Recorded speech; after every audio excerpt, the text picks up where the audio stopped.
हम जब भी किसी दुकान या मॉल में जाते हैं तो वहाँ अक्सर हमें किसी सामान पर कुछ अजीब से प्राइस टैग देखने को मिलते हैं, जैसे कि 99, 499, 999। आपने भी कभी न कभी ये ज़रूर सोचा होगा कि आखिर क्यों प्राइसेस 99 के साथ एंड होती है। 1 रुपये कम क्यों? दुकानदार 1 रुपये कम करके सामान क्यों बेचते हैं? आखिर इन्हें 1 रुपये कम करने से क्या फ़ायदा मिलता है, जबकि 1 रुपये बढ़ाकर फिक्स प्राइस में भी तो बेच सकते थे, जिनसे इन्हें थोड़ा सा ज़्यादा फ़ायदा और हो सकता था, जैसे कि 100, 500, 1000, 2000। फिर ऐसा क्यों? यदि हम इस बारे में थोड़ा गहराई से बात करें तो आजकल ये चीज़ इतनी ज़्यादा बढ़ चुकी है कि सिर्फ किसी दुकान मॉल तक सीमित नहीं रही। इसे हम एक बिजनेस ट्रिक भी बोल सकते हैं। आजकल इस ट्रिक का इस्तेमाल मोबाइल कंपनी, टेलीकॉम कंपनी और भी बड़ी बड़ी कंपनी कर रही है, जो कि बिजनेस में बहुत इफेक्टिव भी है। आजकल मोबाइल की कीमत कुछ ऐसे खत्म होती है जैसे 10,499, 13,699, 7,999 और मोबाइल रिचार्ज कुछ ऐसे खत्म होते हैं जैसे 399, 298, 499, 598। ऐसा करने से दुकानदार और कंपनी के दो फायदे होते हैं। पहला ये कि 1 रुपये कम करने से हमारे दिमाग में साइकोलॉजिकल इफेक्ट पड़ता है और एक इल्यूजन पैदा होता है। चलिए एग्जाम्पल से समझते हैं। मान लीजिए किसी टी शर्ट की कीमत 400 रुपये है, वहाँ पर हम उसकी कीमत 400 ना लगाकर 399 रुपये लगाएं तो इसका हमारे दिमाग पर एक साइकोलॉजिकल इफेक्ट पड़ेगा। इसीलिए हम 399 देखकर उसकी कीमत 300 रुपये जज करेंगे, ना कि 400। हमारा दिमाग कीमत या किसी नंबर को हमेशा लेफ्ट से राइट की ओर पढ़ता है, इसीलिए हमें 400 रुपये की जगह 399 रुपये सुनकर खुशी होती है। जहां हम 1 रुपये का अंतर नहीं समझ पाते, वहां हमको डायरेक्ट 100 रुपये का अंतर समझ में आता है, जिसका फायदा दुकानदार और कंपनी उठाती है। दूसरा ये कि जब हम उस चीज़ को खरीद लेते हैं तो वहाँ पर हम 100 रुपये, 200 रुपये या 500 रुपये देते हैं, ना कि 99, 199 या 499।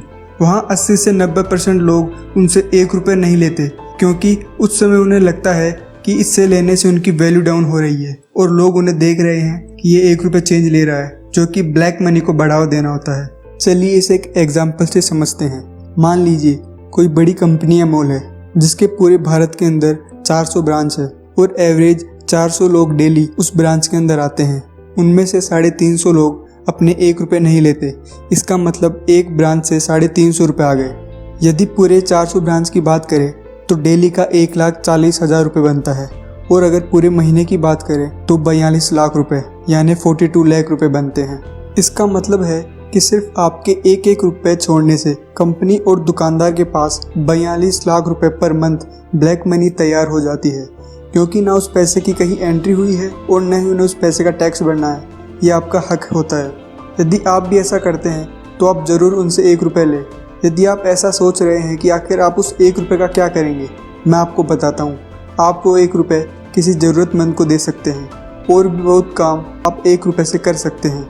मैं अब आपको ऐसा तरीका बताता हूँ जिससे आप अपना 1 रुपया भी बचा सकते हैं और अपना स्टेटस दूसरों की नज़र में मेंटेन भी रख सकते हैं। यदि आप भी कहीं ऐसी जगह जाते हो जहाँ आपको ऐसी सिचुएशन का सामना करना पड़े तो आप वहाँ पर डिजिटल पेमेंट कर सकते हो। डेबिट कार्ड या क्रेडिट कार्ड का यूज़ कर सकते हो। ऐसा करने से आपके कार्ड से सिर्फ उतने ही रुपए कटेंगे जितना कि उस आइटम की वैल्यू होगी, ना 1 रुपये ज़्यादा ना 1 रुपये कम। ऐसा करने से आपकी दूसरों की नज़र में वैल्यू कम नहीं होगी बल्कि वैल्यू बढ़ेगी। ये सब मार्केटिंग स्ट्रेटजी होती है आपको सामान बेचने के लिए। ये ज़्यादातर ऑफलाइन शॉपिंग में होता है, इसीलिए हमेशा इन चीज़ों से बचें। तो दोस्तों, आज हमने जाना कि क्यों प्राइसेस 99 के साथ एंड होती है। उम्मीद करता हूँ आपको यह वीडियो पसंद आया होगा।